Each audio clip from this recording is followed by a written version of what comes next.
अमरीश पुरी साहब का एक डायलॉग था सनी देओल की फिल्म में, गुस्से को पालना सीख।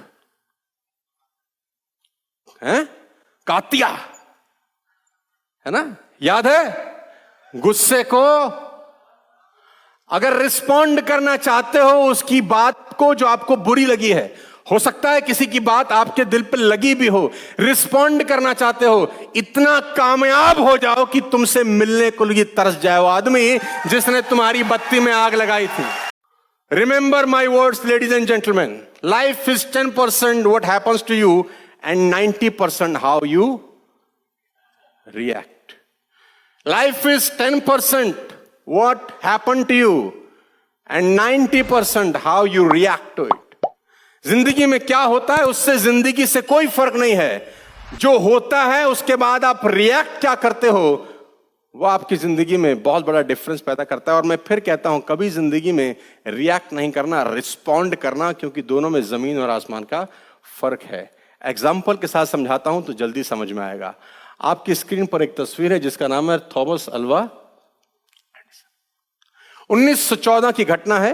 A massive fire raged through inventor Thomas Edison lab complex in Downstreet, West Orange, New Jersey. Chemical fueled flames. आग लगा 1914 के अंदर थॉमस एडिसन की 5 माले बिल्डिंग में, और पूरी की पूरी 5 माले बिल्डिंग स्वाह हो गई, जल गई पूरी, खतरनाक। अब जो साइंटिस्ट न जाने कितने साल से उस बिल्डिंग के अंदर एक्सपेरिमेंट कर रहा है, तो उसके कुछ चीजें वहां पर रखी रही होंगी, कुछ फार्मूलाज वहां रखे होंगे, कुछ केमिकल्स चीजें कुछ रखी होंगी। अचानक मालूम चलता है 1914 के अंदर की एक मैसिव आग लगा और 5 की 5 बिल्डिंग जो लाइन से थी 5 माले की, धुआं धुआं हो गई, आग लग गई। अब ये इवेंट कैसा इवेंट है मुझे बताओ?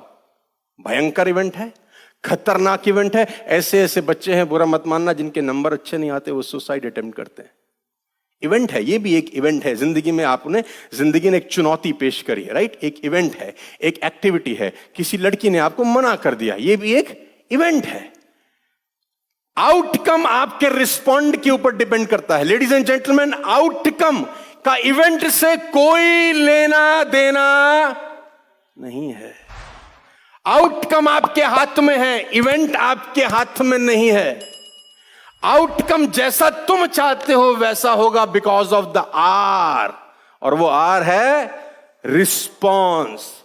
7 साल का लड़का चार्ल्स दरवाजा नॉक करता है, थॉमस एडिसन डोर खोलते हैं। क्या हुआ, व्हाट हैपन? उसने बोला पापा बाहर आओ। पापा बाहर आए तो देखा कि धूं धूं करके 5 इमारतें 1914 के अंदर जल गई और थॉमस एडिसन की जिंदगी की सारी मेहनत स्वाह हो गई। 67 ईयर्स का वो बुजुर्ग आदमी अपने बेटे को बोलता है, जा अपनी मां को लेके आ। उसका बेटा चार्ल्स भागा भागा अपनी मां को लाता है। क्यों? और जैसी उसकी मां पास आती है, थॉमस एडिसन की वाइफ, थॉमस अपनी वाइफ को बोलता है, देख, इससे सुंदर आंख तूने जिंदगी में नहीं देखी होगी, इससे सुंदर, इससे खूबसूरत आग तूने, लोग पागल हो गया है तू। और वो 67 ईयर की एज में शाम को प्रेस कॉन्फ्रेंस करता है। 67 साल की उम्र में एक बुजुर्ग जिसकी पूरी जिंदगी की संपदा, मेहनत, एफर्ट्स जल चुका है, 67 की उम्र की एज में प्रेस कॉन्फ्रेंस करता है और कहता है, although I am over 67 year old, I will start over again tomorrow. मैं कल से फिर शुरू करूंगा, मैं कल से फिर शुरू करूंगा। इवेंट आपके नाक का बाल बांका नहीं कर सकता। नाक का एक बाल होता है छोटा, इसका भी फर्क नहीं पैदा कर सकते अगर आपका रिस्पॉन्स एक।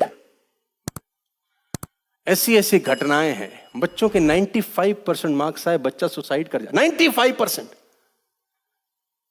मेरे सारे सब्जेक्ट में साला मिला के 95 नहीं आए थे, तो मुझे तो लटक ही जाना चाहिए था। और ये गलती बच्चों की भी नहीं है। जो डंडा है ना वो पिताजी से आता है, तू कुछ कर नहीं पाएगा, तेरा क्या होगा, उसको देख वो कैसा पढ़। अच्छा, मां बाप भी अपने बच्चे को प्रोडक्ट बनाने में लगे हैं कि इसमें D1, B1, C2 सब होना चाहिए। इसे डब्बे पे होता है ना प्रोडक्ट के, कि मां बाप के पैर भी छुए, गिटार भी बजाए, पूजा भी करे, बच्चा हो ना हो प्रोडक्ट हो जिसमें हम सारी स्पेसिफिकेशन चाहते हैं। पढ़ता नहीं है। अच्छा, ये डायलॉग हर बाप अपने बच्चों को अनंत काल से कहता आया है अभी बताता हूं। तो बाप बोल रहा है पढ़ता नहीं है, पढ़ता नहीं है, पढ़ता नहीं है। ऐसा इसलिए होता है बेटा कि बच्चा जवाब देता है अब तेरे हिस्से की पढ़ाई भी मैं ही करूं, जो तू नहीं कर सका वो बाप चाह रहा है वो भी अपन ही अब कर डालें। ऐसा इसलिए होता है, कोई गलत नहीं कह रहे, लेकिन एक थॉट प्रोसेस है कि अगर ये नहीं किया तो तेरी जिंदगी बर्बाद हो जाए। मैं पढ़ाई की बुराई नहीं कर रहा, करनी चाहिए, लेकिन पढ़ाई सिर्फ एक पैरामीटर होती तो एप्पल के मालिक एप्पल नहीं बनाते। पढ़ाई एक पैरामीटर होती तो बिल गेट्स नहीं होते, सचिन तेंदुलकर नहीं होते। इनका पढ़ाई से कोई दूर दूर का रिश्ता नहीं है। किसका रिश्ता है वो बताऊंगा, लेकिन पहले आपको सब्जेक्ट पे वापस लेकर चलता हूं। इवेंट का कोई लेना देना नहीं है। किस चीज का लेना देना है? Come on.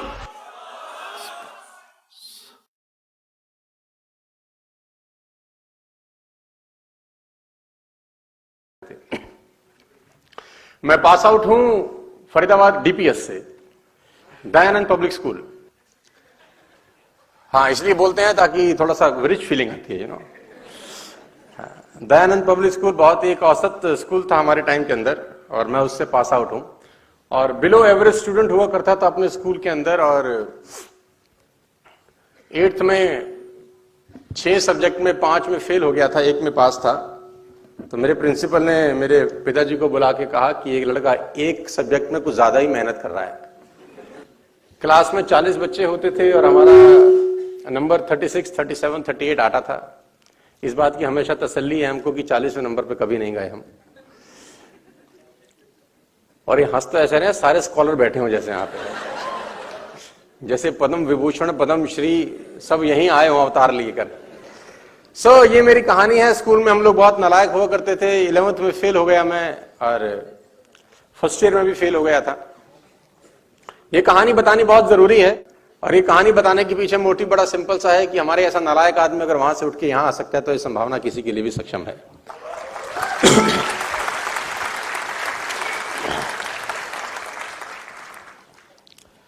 चालीस बच्चों की क्लास, 37th हमारा रैंक।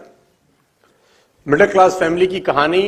पैसों के लिए घर घर में झगड़े होते देखना, 100-100 रुपए के लिए घर में झूठ बोला जाता था। और मुझे ये सब बातें बताते हुए कोई शर्म नहीं आती, क्योंकि आदमी को अपनी औकात और अतीत कभी नहीं भूलना चाहिए।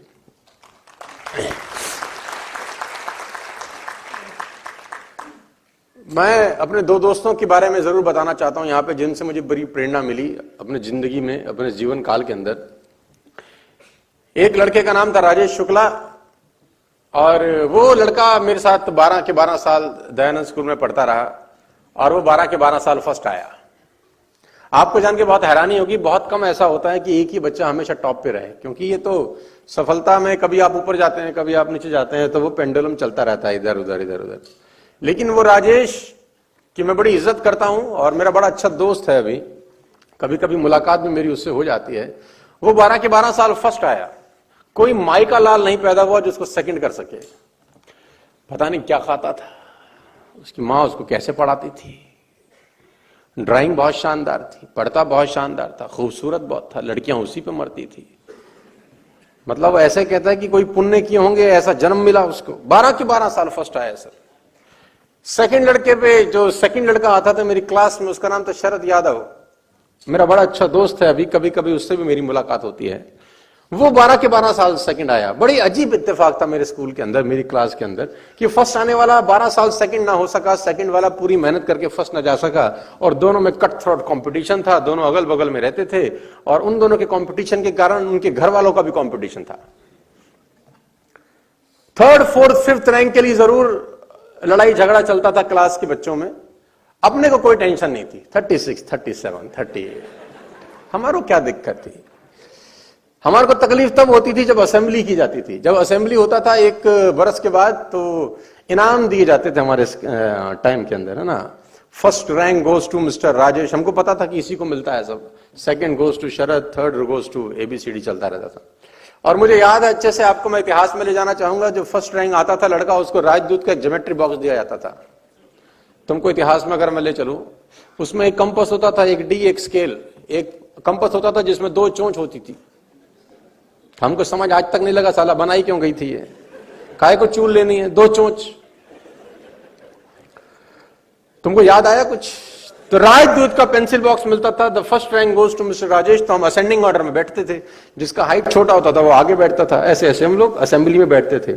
और एक साल के बाद जब रिपोर्ट कार्ड देने की बारी आती थी तो सब टेबल के ऊपर वो प्राइज रखे होते थे रैप करके, लेकिन अंदर वही निकलता था राजदूत। सेकंड, जब first rank goes to Rajesh तो वो उठ के खड़ा होता था और जाता था टीचर की तरफ और उसको इनाम मिलता था। सेकंड रैंक गोज टू शरद, वो भी उठता था, अपना कपड़ा झाड़ के जाता था टीचर की तरफ, उसको मिलता था लंच बॉक्स प्लास्टिक का, एक छोटी डिब्बी सब्जी की, एक बड़ी डिब्बी रोटी रखने की, एक चम्मच होता था प्लास्टिक का, एक फोक टाइप होता था, उसको वो मिलता था। फर्स्ट व्यक्ति राजेश, सेकंड व्यक्ति शरद, दोनों जाते थे। हमारा भी एक काम था, हमारा काम था उन दोनों की जाते वक्त हमारे को तालियां बजानी होती थी। हमारे बिना भी असेंबली अधूरी थी, हमारा भी रोल था एक। तो दोस्तों 12 के 12 साल मैंने तालियां पीटी हैं। 12 के 12 साल हम तालियां पीटते रहे, ऊपर वाले को देख के बोलते रहे कितनी ताली बजवा रहे रे बाबा, कितनी ताली बजवा रहे। आकाशवाणी हुई, एक दिन सूद समेत लौटाऊंगा, चिंता मत कर। एक दिन सूद समेत लौटाऊंगा, तू चिंता मत कर। तो उसकी वाणी बिल्कुल सत्य हो रही है। मैं नेटवर्क मार्केटिंग में आ गया दोस्तों, हालत बहुत अच्छी नहीं थी हम लोगों की, और ये बताना बहुत जरूरी है आपके लिए। बहुत तकलीफ वाले दिन से हम लोग डायरेक्ट सेल्स के अंदर आ गए। और डायरेक्ट सेल्स शुरू में तो बड़ा अच्छा बिजनेस लगता था दूर से, लेकिन अंदर आते ही मालूम चला कि मामला बड़ा गड़बड़ है यार। यहाँ तो जिसको दिखाएं वही चमका दे।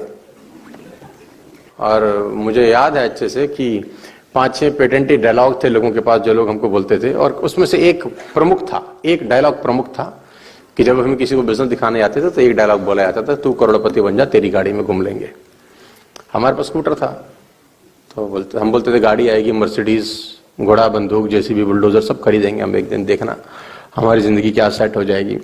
तो सामने वाले की तरफ से एक ही कॉमन जवाब था, तू बन जा करोड़पति, तेरी गाड़ी में घूम लेंगे। बड़ी हिम्मत जुटाते थे, दूसरे पे जाते थे, वो भी यही बोलता था, तू बन जा करोड़पति, तेरी गाड़ी में घूम लेंगे। तीसरे के पास जाते थे, तू बन जा करोड़पति, तेरी गाड़ी में। चौथे के पास जाते थे, धंधा दिखाने, बिजनेस दिखाने, सेल क्लोज करने, तू बन जा करोड़पति, तेरी गाड़ी में घूम लेंगे। इतने सारे लोग बोले तू बन जा करोड़पति, तेरी गाड़ी में घूम लेंगे। भगवान ने उन सब की सुन ली, अपने को बना दिया, है ना। तो वो कार्यक्रम अभी तक चालू है। और नेटवर्क मार्केटिंग सामना सामना हुआ सितंबर 14, 2005 को। नेस्विस डिटेल्स हमारी जिंदगी में आ गया छलांग मारता हुआ। और 14 सितंबर 2005 से पहले का जीवन और 14 सितंबर 2005 के बाद के जीवन में जमीन और आसमान का फर्क हो गया। आप सबको बहुत बहुत बधाई देना चाहता हूं कि आप बहुत खतरनाक इंडस्ट्री में हैं, बहुत जबरदस्त इंडस्ट्री में और बहुत जबरदस्त बिजनेस प्लेटफॉर्म के ऊपर हैं। We are working from the last 16-17 years, approximately 18 years if I'm not wrong. I am with the company since 2005 सितंबर। और इस 14 साल की यात्रा बहुत शानदार रही। इस 14 साल में बहुत कुछ सीखने को मिला। इस 14 साल में सड़कों पे बहुत धक्के खाए। इस 14 साल में बहुत पिटाई हुई।